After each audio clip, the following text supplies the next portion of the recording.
기도하시겠습니다. 기쁘고 복된 성탄절에 우리 모두 주님 앞에 한자리에 모여서 감사로 예배드리게 하시니 감사합니다. 이 시간 예수님을 전하려고 합니다. 아버지, 저의 입술에 기름 부어주셔서 아버지의 말씀을 잘못 없이 잘 전하게 하시고 여기에 앉아있는 모든 분들과 저에게 예수 그리스도로 말미암아 기쁨이 충만한 시간이 되게 하여 주시옵소서. 예수님의 이름으로 기도드립니다. 아멘. 오늘은 성탄절입니다. 여기 앉아서 뵈니까 다들 이 레드 컬러들이 아름답습니다. 성탄절이니까 옆에 계신 분들하고 한번 인사 한번 할까요? 메리 크리스마스.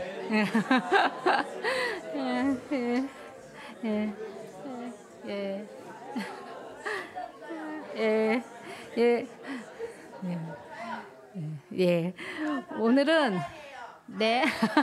고마워. 오늘은 지난주에 3일 전이죠. 누가복음 1장에 이어서 누가복음 2장의 말씀으로 왕이 나셨도다라는 제목을 가지고 말씀을 전하도록 하겠습니다. 오늘 예배 후에는 이제 각 부서에 예수님을 축하하는, 예수님의 탄생을 축하하는 시간이 있고 또 만찬도 준비되어 있으니까 설교는 길지 않게 짧게 하겠습니다. 학생들 요약지는 없습니다. 그러나 짧으니까 집중해서 들었으면 좋겠습니다. 카톡 사진을 제가 요즘은 카톡의 기능이 많아서 카톡으로 연락도 주고받고 선물도 하고 은행 업무도 봅니다.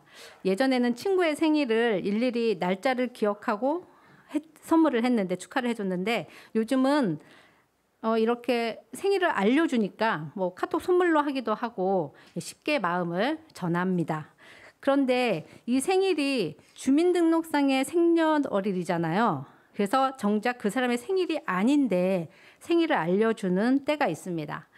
저희 애가 하루는 엄마 오늘 누구누구 생신이시던데요 하길래 제가 아니야 오늘 가짜 생일이야 했더니 생일에 가짜가 있어요 하더라고요. 그래서 요즘 애들은 잘 모릅니다. 잘 모르는데 예전에는 그 출생신고가 늦기도 하고 또 애들이 많아가지고 날짜를 잘 기억 못하시기도 하고 그래서 그리고 또 실제로는 이제 양력 생일로 신고해놓고 집에서는 또 음력 생일로 생일을 세기도 했습니다.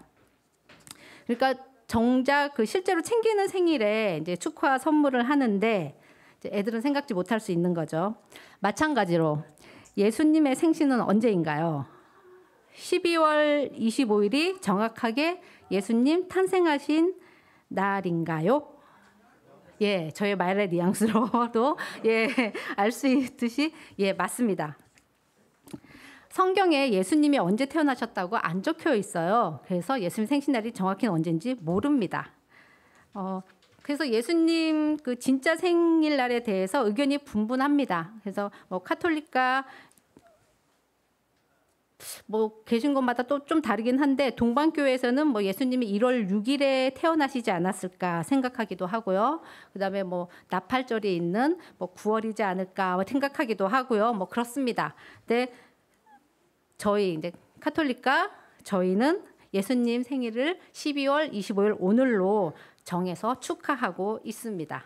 12월 25일로 정한 이유가 여러 가지가 있는데 그중에 가장 많이 이야기되는 배경은 옛날에 예전에 12월 25일이 태양신을 숭배하는 미트라 축제일이었다고 합니다. 그래서 초기 기독교인들이 이날을 우상 숭배일이 아닌 기독교의 날로 만들려고 예수님의 탄생을 축하하는 날을 12월 25일로 삼았습니다. 즉 우상 숭배를 타파하기 위한 대안으로 삼은 날인 것이죠.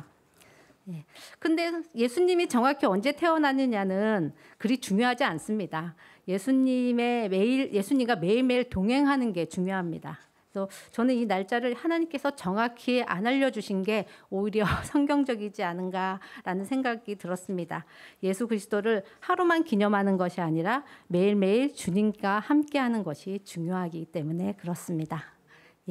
누가복음 1장 1절에 보면 예, 우리 가운데서 일어난 여러 가지 일에 대하여 차례대로 이야기를 내려고 손을 댄 사람들이 많이 있었습니다. 라고 성경에 적혀 있는데요. 이 누가복음 1장 1절에 누가복음의 특징이 나타나 있습니다. 즉 누가는 그 당시에 행하신 예수님의 모든 일들, 예수님이 그들 가운데 계시면서 태어나고 성장하시고 또 우리를 위해서 행하신 모든 치유와 기적, 대속, 부활에 대해서 먼저 기록되어 있던 다른 복음서들도 찾아보고 예수님의 일을 옆에서 본 목격자들하고 인터뷰하고 취재한 것을 기록했다고 말하고 있습니다. 그래서 누가복음은 다른 복음서보다 조금 더 회화적이고 그림을 보는 것처럼 이렇게 눈에 그려지죠. 그리고 시간 순서대로 역사적입니다. 오늘 본문을 같이 보겠습니다. 제가 서두에서 다른 날을 생일이라고 한다고 해서 그 사람이 태어나지 않은 건 아니잖아요. 그런 것처럼 예수님이 언제 태어나신지 정확히 모른다고 해도 예수님이 태어난 사실은 이 땅에 오신 것은 변함이 없는 사실입니다. 누가복음 2장 1절에 서 말해주고 있습니다. 어떤 사람들은 예수님을 신화처럼 이야기도 합니다. 근데 예수는 역사다라고 하는 영화가 있는데 그 영화를 보면 예수님을 부정하던 비그리스도인 기자가 예수님의 흔적을 쫓아다니다가 예수님을 알게 되고 믿게 됩니다. 그에게 예수님을 증언했던 그 기자 리의 주변 사람들처럼 누가는 누가복음 2장 1절을 적어서 예수님은 하나님이시지만 동시에 역사 속에서 사셨던 사람이라고 예수님의 탄생을 아우구스투스 황제라는 이름을 넣어서 그 시대에 살았던 사람이라고 설명해 줍니다. 자, 아우구스투스. 이 사람의 다른 이름이 옥타비아누스입니다. 옥타비아누스는 로마의 초대 황제고 BC 27년에서 AD 14년에 살았던 로마의 평화 시대를 연 황제입니다. 그의 뛰어난 아버지 카이사르가 죽고 형제들이 삼두 정치를 하다가 주전 31년에 옥타비아누스가 완전히 패권을 잡았습니다. 로마 원로원으로부터 인정도 받았습니다. 그리고 로마 체제가 견고해졌습니다. 그래서 아우구스라고 하는 호칭, 그다음에 황제, 가이사라고 하는 호칭을 얻게 됩니다. 자, 저희가 알고 있는 세계사죠. 이 시기에 예수님이 태어났다고 누가복음 2장 1절이 말해주고 있는 겁니다. 예수님의 탄생은 우리가 일반적으로 지금 살아가고 있는 세계사 실제의 시간 속에 침투하신 사건이라는 거죠. 그래서 예수님의 탄생으로 세계사를 BC와 AD로 나누어서 예수님의 탄생이 세계사 속에 실제하시는 그리스도의 역사적 사건이 되었습니다. 두 번째, 예수 그리스도의 탄생은 하나님 말씀의 성취입니다. 지난 주일에 그 마리아한테 전한 수태고지 그거 말고도 예수님이 이 땅에 오시기 전에 구약 성경에서는 메시아에 대한 예언을 많이 하고 있습니다. 그런데 너희가 기다리는 그 메시아가 예수님이다. 그 메시아, 너희가 기다리는 그 메시아가 예수님이다라고 성경에 많이 구약에 적혀 있는데 하나씩 살펴보겠습니다. 여러분도 확인해 보십시오. 먼저 예레미야 23장 5절. 내가 다윗에게 한 의로운 가지를 일으킬 것이라 그가 왕이 되어 지혜롭게 다스리며 세상에서 정의와 공의를 행할 것이며. 예레미야 구약입니다. 다윗의 가문에서 의로운 가지가 나올 거래요. 그 의로운 가지가 메시아거든요. 그러니까 메시아가 다윗의 가문에서 나온다고 예언을 했죠. 그러고 나서 오늘 2장 4절 2장 4절 예수님의 아버지 요셉의 가문이 다윗의 가문, 다윗이 조상이라고 성경에서는 기록하고 있습니다. 그런데 요셉은 다윗의 가문 사람이어서 지금 베들레헴으로 호적 등록하러 가고 있네요. 또 구약을 한번 보겠습니다. 미가서 5장 2절. 베들레헴 에브라다야 너는 유다 족속 중에 작을지라도 이스라엘을 다스릴 자가 내게서 내게로 나올 것이라 라고 말씀하셨습니다. 그의 구약의 미가 선지자라는 분이 계셨거든요. 근데 그분이 베들레헴에서 이스라엘을 다스릴 자가 나올 것이라고 예언합니다. 보통 그 다윗의 동네라고 하면 예루살렘을 지칭하지만 베들레헴 또한 다윗이 자란 동네입니다. 그런데 지금 누가복음 2장 5절에서 지금 예수님을 잉태한 마리아가 호적 등록하러 어디로 가고 있습니까? 말씀의 성취의 장면이죠. 누가는 이 위대한 장면을 5절에 기록하고 있습니다. 예, 마리아와 함께 요셉이 등록하러 올라간다라고 기록하고 있죠. 또 구약에서 이사야 7장 14절. 그러므로 주께서 친히 징조를 너에게 주실 것이라. 보라, 처녀가 잉태하여 아들을 낳을 것이요 그의 이름을 임마누엘이라 하리라. 예, 이 말씀 지난주에 마리아에게 한 천사의 예언이었죠. 근데 지금 2장 6절에서 마리아가 성령으로 잉태를 하였고 그 아이를 10달 동안 배불러 있다가 곧 해산하게 되었다라고 말씀하고 있습니다. 구약의 말씀의 성취들이 예수님의 탄생과 맞아떨어지고 있습니다. 이렇게 하나님은 너희를 구할 메시아를 내가 내 아들을 보낸다. 그가 예수다라고 말씀하고 있죠. 이 세 가지 말씀을 이제 찾아보았는데요. 이 누가복음 2장 4절, 5절, 6절을 보면서 이게 말씀의 예언의 성취인 것과 더불어 하나 더 놀랍게 발견한 것은 역사 안에 계시는 하나님의 섭리입니다.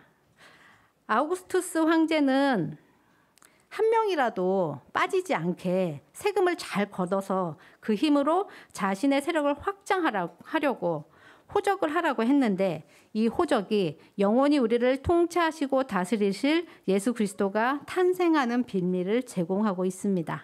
아우구스투스 황제는 자신을 알지 못했습니다. 하지만 하나님은 그것을 통해서 하나님의 역사를 이루어가고 계셨던 것입니다. 이렇게 구약의 예언대로 오신 예수님은 어떤 분일까요? 예, 지난 주일 설교에서 있던 본문인데요. 누가복음 1장 31절에서 33절 오늘 예배 초에 읽으셨죠. 오늘 우리가 축하하고 있는 이 생일 주인공이신 예수님이 어떤 분이신지 마리아에게 나타난 가브리엘 천사가 설명해 주고 있는 본문입니다. 31절, 33절까지 이제 나올 텐데요. 사실 이 가브리엘 천사의 이 세 절의 말씀은 성경 어느 곳보다 예수님에 대해서 총체적으로 자세히 설명해 주는 구절이거든요. 하나씩 보겠습니다. 하나하나 보겠습니다. 마리아가 아이를 낳을 것이다. 자, 그 전에 있던 본문이 가브리엘의 아내 엘리사벳이 임신한 거라고 그랬잖아요. 엘리사벳도 나이 많은 엘리사벳도 나의 아이를 낳을 것이라고 했지만 상황이 전혀 다르게 처녀인 마리아도 요셉의 아이가 아닌 동정녀로 예수님을 탄생하게 하실 것이다 라고 암시합니다. 그 뒤에 보시면 그 태어날 아기의 이름은 예수다라고 적혀 있는데요. 예수는 구원하시다라는 뜻입니다. 이 뜻에 대해서는 마태복음 1장 21절에 아주 정확하게 표현되어 있거든요. 하나 넘겨주시면 예. 마태복음 1장 20절에 너희를 구원한 메시아가 오신다 이렇게 적혀 있습니다. 그래서 예수는 온 인류의 구세주가 되실 분이라고 21절인데 예, 되실 분이라고 가장 예수라는 이름은 오실 분이니까 온 인류의 구원하시다라는 뜻이니까 되실 분이라고 하는 가장 적절한 이름인 거죠. 32절. 네. 32절. 아이는 큰 자가 될 것이다. 자, 여기서 큰 자는 가장 높으신 분, 이것은 하나님을 호칭하는 호칭 중에 하나이거든요. 그러니까 신약은 예수님을 어떻게 부르시냐면 본문이 예. 옛적에 하나님이 다윗에게 그러니까 사무엘 제가 본문이 지금 왔다 갔다 하는데 그 나단의 선지자라는 사람이 사무엘상에서 다윗에게 다윗이 이런 너의 후손에서 이런 사람이 나올 것이다라고 하는 예언한 본문이 있어요. 사무엘하 7장 12절에서 16절에 그 예언은 정말 그 메시아를 설명하고 있는 굉장히 유명한 본문이거든요. 그 본문에 기반해서 지금 말씀이 되고 있어요. 그래서 하나님이 다윗에게 내 이름을 위대하게 만들어 주리라 하시며 그의 후손 메시아의 큰 자가 될 것이라고 하였습니다. 그래서 신약에서 큰 자는 예수님을 대조적으로 세례 요한은 주 앞에 큰 자가 될 것이라고 부르고 있습니다. 32절 하반절에는 아이는 지극히 높으신 이의 아들이라 일컬어질 것이다 라고 했는데 그 지극히 높으신 이라고 하는 게 바로 또 지난번 아까 전에 큰 자와 같이 하나님을 호칭하고 있는 겁니다. 하나님은 다윗과 언약을 맺으실 때 그의 후손 중 하나에 대해서 나는 그에게 아버지가 되고 그는 내게 아들이 되리니 라고 하셨습니다. 다윗의 후손이 얻게 될 신적 신분에 대해서 예언하셨는데 그 예언이 마리아를 통해 성취될 것이다 라고 가브리엘이 누가복음 1장 32절에서 말씀하고 계시는 거죠. 예수님은 인간이지만 처녀의 몸에서 태어나는 기적을 통해 하나님과 아버지 아들이라는 특별한 관계를 누리는 분이십니다. 그리고 그분에게 다윗의 왕위를 주실 것이다. 32절 하반절입니다. 하나님은 다윗에게 그의 집과 나라가 영원히 보존되고 왕위가 영원히 견고하게 될 것이다 라고 하셨는데 구약의 시간 동안 그것이 이어지지 못했습니다. 이제 하나님이 왕위를 다시 세워 태어날 아이에게 주실 것입니다. 33절 상반절을 보겠습니다. 야곱의 집을 영원히 다스릴 것이다 라고 하셨습니다. 이 말씀은 예수님이 이스라엘을 다스리는 왕이라는 뜻입니다. 예수님은 십자가에 매달리실 때 유대인의 왕으로 죽으셨습니다. 아이의 나라는 무궁할 것이다 라고 이제 하반절이죠. 메시아를 예언한 본문으로 잘 알려진 아까 말씀드린 그 나단의 예언이 성취된 것을 하나님은 다윗 언약에서 약속하셨는데 예수님은 처음에는 유대인들을 이 나라의 백성으로 삼으셨지만 그 대상을 넓혀서 온 세상 만민을 무궁한 나라의 백성으로 삼으실 것입니다. 네, 조금 설명이 머리에 들어오셨나요? 가브리엘 천사의 이 말은 예수님이 다윗의 가문에서 나올 메시아요 이스라엘의 왕이심을 말해줍니다.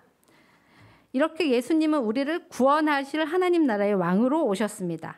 예수님은 다윗의 왕위를 받아서 영원히 다스리실 하나님 나라의 통치자가 되셨습니다. 왕이 나셨습니다. 근데 그 왕은 어떤 분이실까요? 말구유에서 나신 분이십니다. 누가복음 1장 7절입니다. 온 세상을 구원하러 오신 예수님은 태어나자마자 구유에 누워 있습니다.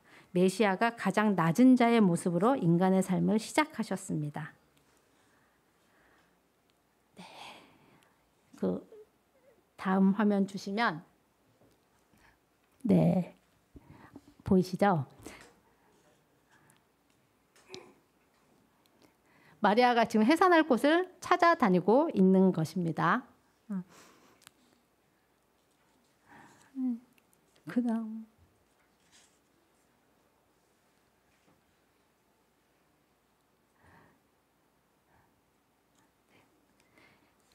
베들레헴 사람들은 해산하는 여인에게 방 한 칸 내주지 않았습니다. 여러분, 유대인들은 구약 선민입니다. 그래서 그들은 예배와 제사를 드리고 하나님의 율법을 따라 공의와 사랑으로 행해야 했습니다. 예레미야 25장 35절 제가 읽겠습니다. 내 동족이 비난하게 되어 빈손으로 내 곁에 있거든 너는 그를 도와 객이나 우거하는 자처럼 함께 생활하게 하라고 명시되었습니다. 즉 도움을 구하는 사람이 있으면 도와줘야 한다는 겁니다. 그들은 유목민족이었잖아요. 그런데 베들레헴 사람들은 이 율법을 귀담아 듣지 않았습니다. 무시했습니다. 해산하는 마리아를 모른 채 했습니다. 그 베들레헴에 다 호적 등록하러 왔으니까 사람도 많았겠죠. 방도 없었겠지만 그래도 그들은 도와야 했는데 그 도와야 하는 것을 하지 않은 거죠. 선민의 정신이 사라진 비정한 사회가 된 것입니다. 예수님이 오신 그 당시가 어떠했는지 마태복음에도 잘 나열해 주고 있는데요. 걸핏하면 이웃과 싸우고 욕합니다. 같은 계층끼리만 싸우고 자기보다 못한 계층은 배타시합니다. 완고한 율법주의 때문에 서로 정죄하고 비판만 합니다. 부모에 대한 도리도 증발했고 입으로만 하나님을 들먹입니다. 유대 사회가 이러한데 그러면 로마나 다른 세계는 어떻겠습니까? 이런 세계에 예수님이 낮은 자로 오신 것입니다. 그리고 주님은 아픈 자를 고쳐주시고 죄를 용서해 주시고 십자가 대속으로 진정한 하나님 사랑과 이웃 사랑을 보여주셨습니다. 하나님이 인간이 되신 것보다 더한 겸손이 어디에 있을까요? 예수님 오신 시대와 지금 이 시대가 참 비슷합니다. 그래서 마리아가 해산할 방을 못 찾았듯이 어려운 사람들이 아프리카가 아닌 이 서울 이 도시에도 있습니다. 예전에 들었던 이야기인데요. 정신여고라고 아시죠? 정신여고가 71년도부터 이제 해외 학생들과 인도자와 학생들이 해외로 선교 활동을 다닙니다. 합창단입니다. 그래서 매년 방학이 되면 정신여고 틴 라이프 중창단이라고 하는 이 팀이 미주 지역을 순회하며 연주 활동을 벌이곤 했습니다. 그들이 미국을 방문해서 고등학교, 교회, 대학들을 순방하며 연주를 하는데 그때 단원이 15명이었다고 합니다. 근데 연주가 끝나고 다른 곳으로 이동을 하고 차를 타야 할 시간이 되면 학생들이 앞을 다투어 차 있는 데로 뛰어가 서로 먼저 차 안으로 들어가려고 다투기까지 하는 모습을 보고 그날 동행했던 장로님 한 분이 인솔자에게 물었습니다. 왜 저 학생들은 탈을 탈 때마다 앞을 다투어 뛰어갑니까? 인솔자의 대답이 자동차의 좌석이 12좌석밖에 안 되기 때문에 3명은 차 바닥에 엎드려서 가야 되는데 서로 먼저 가서 엎드리기 위해서 그런다고 설명해 주시는 거예요. 궁금해진 장로님이 직접 차 있는 데로 가서 확인해 보았습니다. 아니나 다를까 먼저 뛰어간 그 두 학생이 바닥에 엎드려 있었습니다. 굉장히 감동적인 장면이잖아요. 그래서 그날 그 장로님은 그 정신요구의 이 틴 라이프 중창단에게 15인승 봉고차를 선물로 사주셨다고 합니다. 엎드리고 얻은 선물입니다. 헨리나우엔이라는 분 아시죠? 헨리나우엔의 말처럼 예수님을 만나기 위해서 우리는 높은 곳으로 갈 필요는 없습니다. 왜냐하면 그분은 가장 낮은 곳에 우리와 함께 계시기 때문입니다. 예수님이 그 시대의 사람을 사랑하셨듯 내 옆에 어려운 사람에게 귀 기울이는 밝은 교회가 되기를 소망합니다. 보통 아우구스투 황제를 일컬어서 팍스 로마나라고 하는 세계 평화를 이루었다고 말합니다. 그러나 팍스 로마나가 평화가 아니라 이와 대척점에 서 있는 예수님의 평화가 참 평화를 이루고 있음을 우리는 알고 있습니다. 예수님의 겸손을 따르려고 노력하면 그곳에 팍스 크리스티, 예수님의 평화가 임할 것입니다. 예수님을 생각하면 조금 어렵다고 해도 먼저 사랑할 수 있습니다. 먼저 손 내밀 수 있습니다. 먼저 섬길 수 있습니다. 성탄절을 맞이해서 예수님 오신 기쁨이 사랑의 손길로 내 옆에 지체들에게 그리고 나아가 이웃에게 전해지기를 바랍니다. 예. 마치겠습니다. 기도드리겠습니다. 하나님, 우리를 사랑하사 독생자 예수님을 보내주셔서 감사합니다. 저희들 왕대신 예수님의 오심이 역사적 사실임을 믿게 하시고 가장 낮은 모습으로 오신 예수님 따라서 사랑하고 나누는 겸손한 삶 되게 하여 주세요. 예수님의 이름으로 기도드립니다. 아멘.